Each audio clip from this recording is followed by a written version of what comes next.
Meet Abilibee. Let's get Abilibee today. We give you a quick overview of our features. Let's begin registration. Pretty simple stuff. We don't ask for a lot of information. What is your role? Are you a self-advocate, an advocate, or an agency member?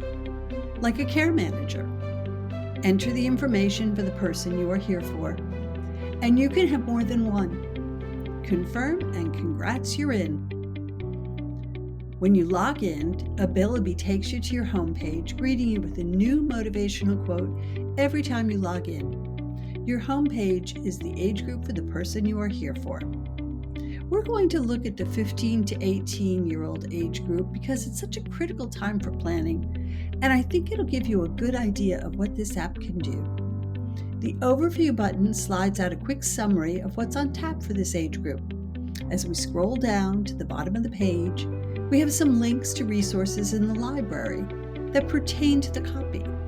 This one includes easy-read, self-advocate friendly booklets produced by the CDD on planning for life after high school. The transition button is similar, giving you a summary preview of what comes next. You can see in bold, we don't miss a beat to emphasize early planning whenever possible. Back at the home page, you can look forward to see what comes next, or backward to previous age groups. There are 10 age groups in all, from 0 to 3, which is early childhood and early intervention, to 35 plus, which is mature adulthood, when we talk about things like aging for both individuals and caregivers. At the bottom of the screen are buttons which take you to the main features in the app. For step-by-step transition navigation, you need the guide. Here we see there are 27 steps to review, starting with the road to graduation, which gives you an overview of the graduation options with resources such as a chart of the diploma requirements from the New York State Transition Partners, or a handout from the Pacer Parent Center on Transition called High Expectations, a valuable tool. We can check that off and see the counter reflect the progress. The next step, transition planning in the IEP, talks about changes beginning at age 15 or earlier if appropriate. Taking a look at WID's sample IEP with notes for parents from our library, we see a section called Measurable Post-Secondary Goals. The transition coordinator will work with you and your child to meet these goals. Adult disability services are very different from services provided to students. Early planning is essential. Here we see the steps to apply to OPWDD services in case you are just entering the app at this age. We cover things like what is self-direction. As you know, this is such a huge topic. Our approach is we give you just enough information and resources, like a roadmap from In the Driver's Seat, for a good overview of what it's all about, and then connect you to organizations like In the Driver's Seat for a more in-depth understanding of the topic. We take the same approach with housing, referring to the New York Alliance's Housing Resource Center, healthcare with Got Transition, Supported Decision-Making New York, and Think College. We had lots of conversations about what do people want to know. Planning for life after high school possibly includes an employment path, or college, or other training. Parents have shared how little information there is about college, so we tried to find good resources to help. We include adult decision-making, another exhaustive and essential topic, in which we include links to a terrific series of short videos made by self-advocates. Again, we don't want to overwhelm you, but give you enough information with places to go for more information, and encourage you to talk to someone who can help you with your specific needs. Healthcare transitioning from a pediatrician to an adult practitioner is something parents don't really think about until it's time. The American Academy of Pediatrics recommends getting started between ages 12 and 14. Here's a transition timeline from Got Transition, a national resource center on healthcare transition, and a link to Got Transition for more resources and planning tools to help gauge readiness and what you can do to get ready. I asked care managers what they would like to see included, and they said sex.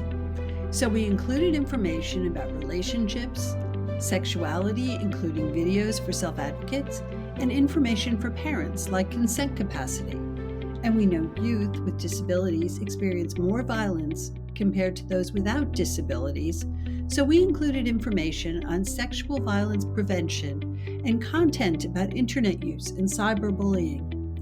And then there are really boring things we don't often think about, like carrying ID, registering for selective service, and registering to vote. Many of these steps are repeated throughout the app where appropriate, and purposefully repetitive to help anyone joining at any point. The tab with the clipboard is our planning tools. These are checklists and questionnaires that can help prepare for IEP meetings, transition meetings, or life plan meetings. For example, the parent meeting prep will help you organize your thoughts about what you want to see for the coming school year. You can use this to download and fill out the IEP meeting planner designed by the Pacer Center to take with you to the meeting. I love how this form helps you summarize and prioritize your concerns and lay out an action plan for the meeting. And I really like the after the meeting, a guided reflection on how to tell if the meeting went well and what to do if it didn't. In this age group, there's another planning tool. Is your transition plan working? This is a check-in on your progress. We think this is a thoughtful way to start better conversations. No one has access to or can receive your information through the app. You can look at the guide in other age groups with the drop-down menu. Let's take a look at the 8 to 12 age group to give you an idea of the content to get ready for the transition from school age to adult services. In this age group, we want to get students ready to be part of their IEP meetings at age 15. If we jump to the 8 to 12 overview for a minute, we see that this age group is about building self-determination, self-advocacy, and self-awareness. Here we have resources from the Virginia Department of Education's I'm Determined project on how parents can help their child build these skills. Back in the guide, we see Talk Openly About Disability continues the self-awareness theme with videos from self-advocates around I'm Determined's one-pager, which can be found in the planning tools. We also have a handout from Pacer Center on how can my child be involved in the IEP process to prepare for the meeting. This age group also includes resources about all the physical and emotional changes during puberty with an IDD Adolescent Development Snapshot and other resources like social stories to use with your budding self-advocate, and a series of short videos for parents called Having the Talks. If you are ever lost, the B in the upper left-hand corner takes you right back to your homepage. You are here. The library resources come from reliable sources like state agencies and well-known advocacy groups.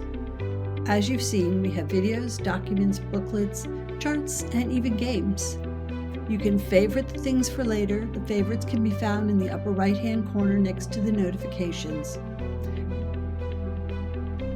The Contacts is your own phone book. We give you some useful numbers to get started, but this is a place where you can create your own. Let me show you. We can enter a new contact and determine what this person's role is. This happens to be my husband, Peter, who was an EI provider. Let's say Peter gives me a great strategy to try. I can then scurry around looking for a pen and a place to write it down that I will remember, or make a note. The note will stay connected to the contact and is sortable. The other thing I want to show you is the daily. It's a journal, but we thought the word journal didn't really feel in keeping with the easy, convenient vibe of Abilibee. The daily tracks how you're doing, and you can view it in either list or calendar mode. So let's add an entry. How was your day? Great, just okay, or not so good? A place to write a note about it, and a place to take a sec to have a moment of appreciation for something good that happened in your day. Don't let a meltdown be the only thing you remember about an otherwise great day. There's also a place for 3 other questions. How were today's behaviors? How were today's self-care habits like eating, sleeping, and toileting? And how were today's routines? The daily can be used in any way the user wants. To note how a new intervention or strategy is going, any concerns you might want to remember, or just to have a big picture view of how much progress you are making. We have an events calendar that can pull in events from any organization's calendar we can subscribe to. Here's a training from the Westchester Institute for Human Development on student involvement in the IEP. It's a Zoom meeting, so anyone can register. You can favorite the meeting or share the event with a friend. You can also send us events.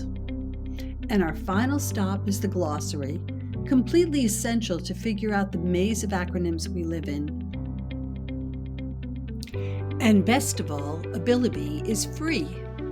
You can get Abilibee on our website, abilibee.org.